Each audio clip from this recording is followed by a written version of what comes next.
So there's a few things I'm going to do to this to actually enhance some of the roundness of these rings, as well as this ring right here. This is going to be the beginning of a process where we are looking at this not just as achieving a poly count, but getting the best results for our normal map bake. And having something that's 16 sides that runs, fairly low in relief, these little extrusions, the barrel of this, all the forms along here, the core will work pretty well, but forms begin to break down when they get a little bit chunky like this, and especially in these rings. So what I've decided to do, and it seems like a little bit of a backtrack, but the results will be evident in the normal map bake, is to insert some edge loops in these ribs and along here to basically enhance these. What I'm going to do is just go into one of these, shift right click and extract them out. And at this point I would just hit the up arrow to go to the group node, ungroup everything, delete the history. If you ever want to see it in the outliner, it's right in there. So now we have our Nuka grenade high is being hidden. We have these two poly surfaces. So I only need to do this to one of these, because once you do it to one, you can duplicate it and move it down. But essentially what I'm going to do is insert an edge loop. Use the Insert Edge Loop tool.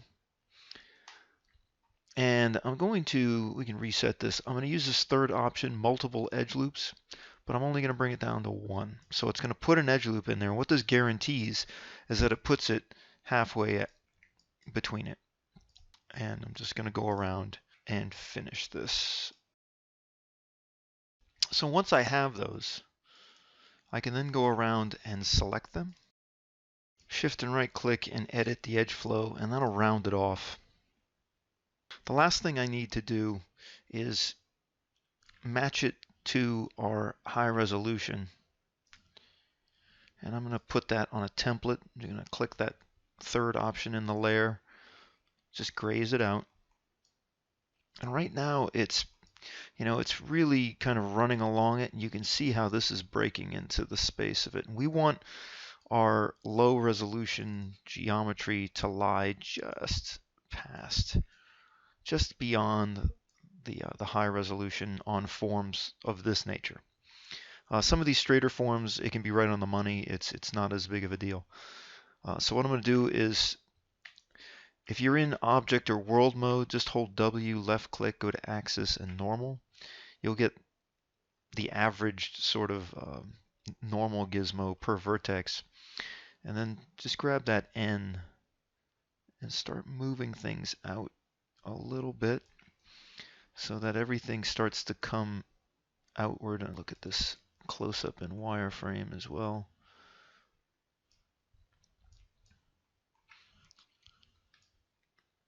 I'm going to bring it to the world, just scale this up very slightly. Very, very slightly.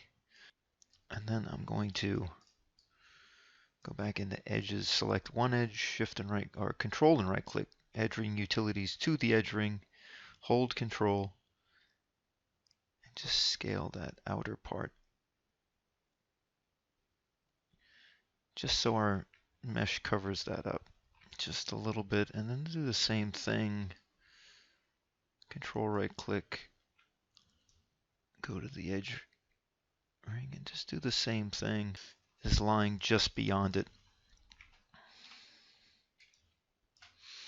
So this is going to add to our poly count, but it's going to create a more rounded result. Again, I'm not going to do this to everything. We're not going to do it to here or here. We're not going to, subdivide any of the cylindrical forms. It's just these extruded forms, just so these contours read a little bit better. So these we don't really need. I can use my high resolution as reference, duplicate this. Let's do this in an orthographic view. much easier. Let's center that pivot. Reset our world transformation gizmo. Control D to duplicate. And we'll just move this down and let go when we get it to where we need it. And then the beauty of this, moving something and transforming it, when you go to duplicate with a transform, Shift D is the hotkey there. To Shift and D, Shift and D. Duplicates it and it moves it down just what I moved it down the first time. The last thing I want to do, well, the last thing I want to do besides attaching all this stuff to the, as far as combining it, is to affect this area along here. This is going to be a little bit more difficult because we're sort of converting something that has fewer subdivisions to something that is going to have more. Going to be a little bit more involved, take a little bit more modeling work. Make sure that you're saving your scene out. So once you have your scene saved, this one is going to be not using the insert edge loop tool. We're going to use the multi-cut tool, and I'm going to hold Shift, and it should snap it right at about 50%.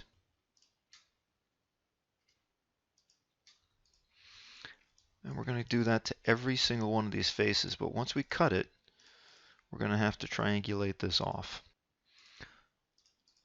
So for all of the faces that are structured like this, that's going to be the topological result. For these, where these intersect, the cutting process is going to be the same. We're just going to bring it over to there on the top and there on the bottom. So I'll go ahead and run through the rest of these.